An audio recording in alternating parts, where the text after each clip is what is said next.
Late drama, a last gasp effort from Scotland is not enough to retain the Calcutta Cup.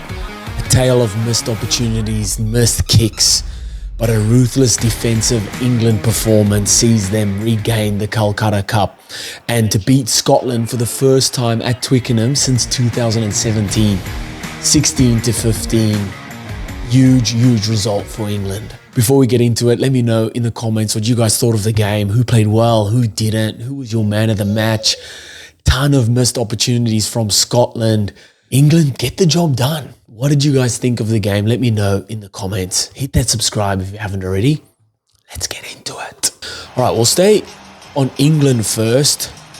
Look, I said in the preview there was going to be a lot of box kicks. I didn't think there'll be this many box kicks. Holy, the back and forth between Alex Mitchell and Ben White. There was one point there, I think I counted six box kicks, like continuous straight back-to-back box kicks. Wild. England used the tactic of getting it back to Finn Smith and then the cross kick, contestable kicks as well. Whether that would, like, you can look back on it now and see they've won by 1 point and say, yes, the game plan worked because they won by 1 point. But man, I still think they could use the ball a lot better. You've got guys like Ollie Lawrence, Tommy Freeman, Ollie Slytone, these guys with ball in hand, devastating. Use these guys. And I think they could have used their ball runners a little bit better. They got caught out defensively early on. So they're using the rush defense, and staying connected is probably your biggest asset when using a rush defense. But if you get picked out one-on-one and you miss a one-on-one tackle, it's really hard to then rush back and make cover tackles or cross tackles or work back to help defensively. Ollie Lawrence got picked out there, Duan van der Merwe bust through, and they ended up scoring. Good hit back. Right after that, though, they get down into Scotland's 22, continued pressure, bit of phase play, bit of forwards getting knuckled down and getting into the tough stuff, and Tommy Freeman comes off his wing with a strong carry there to crash over. Was that maybe not even a try? And they didn't seem to look at it at all, but the try was given nonetheless. They really exposed out wide, I thought, early on defensively. Well, when you look back at it as a whole, defensively England were really good, but early on exposed out wide. Just the one-on-one tackles missing, and that's where Scotland scored their early tries. And I've written down here, like, before the half-time, like leading into the half-time and then coming into the second half, it was like England needed to change their tactics. Their tactics were very evident, evident is the right word, is to just kick the contestable kicks and hope a chance or an opportunity gets played off the back of that. I did feel like they needed to hold the ball a bit more and use their ball runners. We saw right before halftime when Ollie Lawrence did bust through there. It's like using one of the best ball runners in World Rugby at the moment, Ollie Lawrence. When he runs on an angle like that, it's very hard to stop. And then they get really close, and just maybe a bit of patience would have helped. But if that Ollie Lawrence little flick pass came off, it would have been a worldie of a try. But probably just needed a bit of patience. But it just shows if England hold the ball and use the ball runners that they have, they can create opportunities for themselves. I thought their scrum was really good, very strong. Genge and Stewart, very strong up front. Better intent when they come into the game in the second half, looking to carry the ball. So they, instead of using Ollie Lawrence in, they have the little short ball, and Ben Earl also made a few meters like that, also one of their strong ball carriers. And then just those 50-50 offloads not going to hand. But I like the intent, and Borthwick will probably be happy with the intent.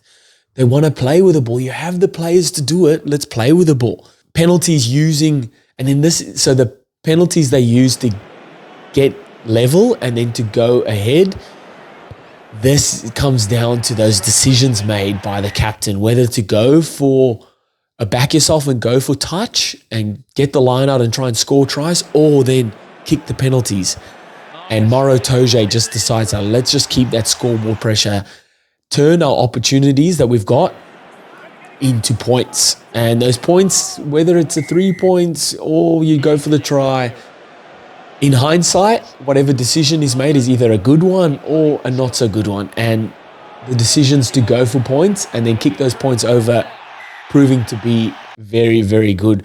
Both Marcus Smith and Finn Smith striking the ball really well off the tee. Finn Smith's kick from 50 meters out, lovely, man. You can see he loved that one. I thought Ben Earl was immense in this game. He always is, but carrying the ball very, very strong. But then defensively, his work rate across the pitch, making tackles and slowing the ball down in ruck time, immense. I think England as a whole, defensively, were just ruthless. Early on, struggled a bit, those one-on-one tackles, but came together, just efforts on efforts, kept getting up, kept coming again. The Currys were good.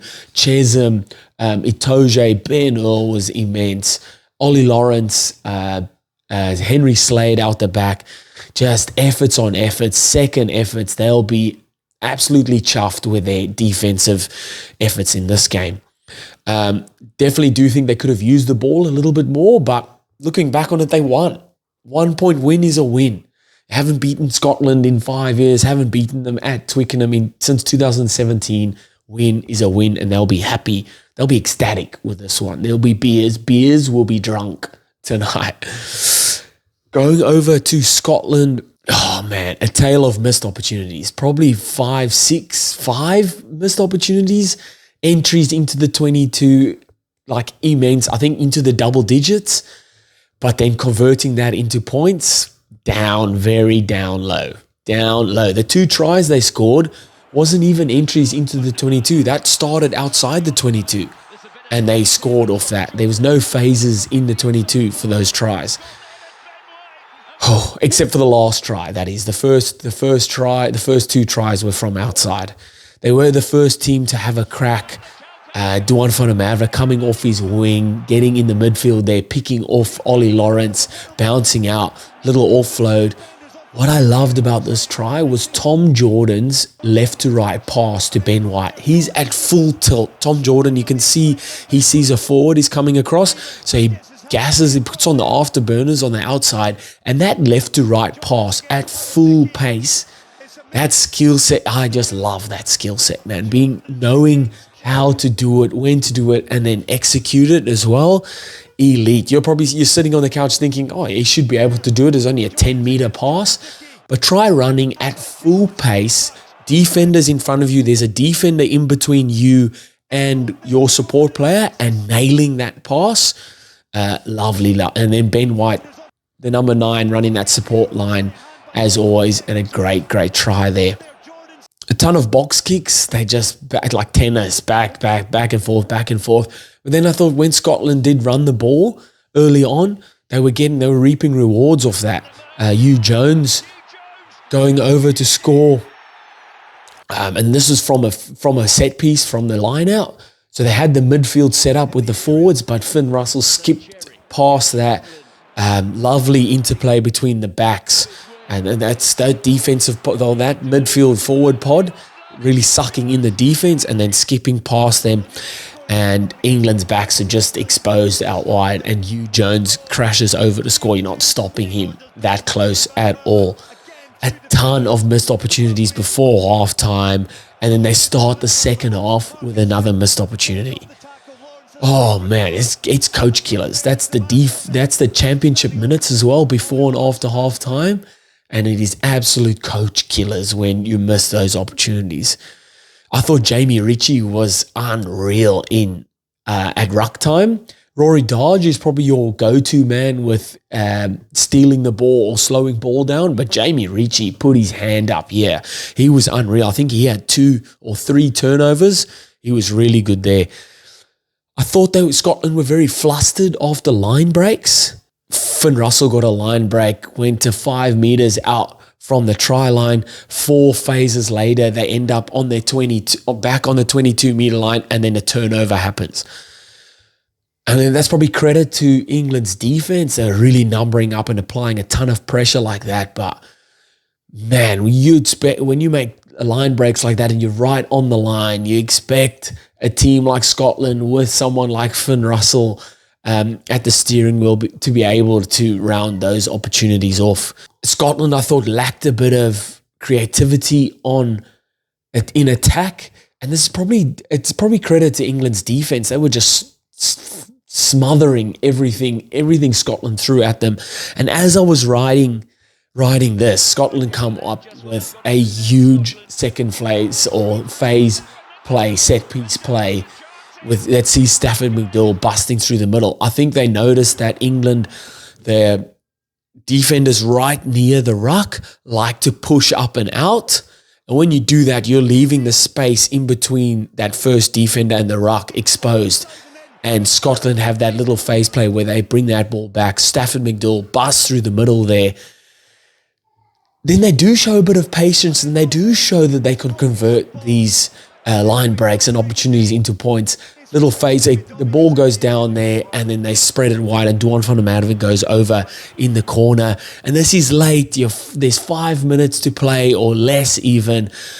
A conversion needed, 1 point behind, a conversion needed right from the touchline, and Finn Russell can't make it happen. That's 3 missed goals. You talk about kickers that need to convert their goals. It's so important. Yes, you look at all the missed opportunities that Scotland threw away, but kickers, you can't afford to miss your kicks. You can't. I don't care what anyone says. Yes, there's 15 players on the field, and yes, there's lots of missed opportunities, but as the kicker, you want to be nailing your kicks. Finn Russell had to kick one of those 3 kicks. Yes, they were all difficult kicks, but you want to be nailing at least one of those kicks. And if anyone knows about it, Finn Russell knows about it for sure. Tough one here. England regain the Calcutta Cup. Scotland give it up. A tale of missed opportunities. Scotland will be kicking themselves for sure. What did you guys think of the game? Let me know in the comments. Hit that subscribe if you haven't already. And I'll see you next time. Bye.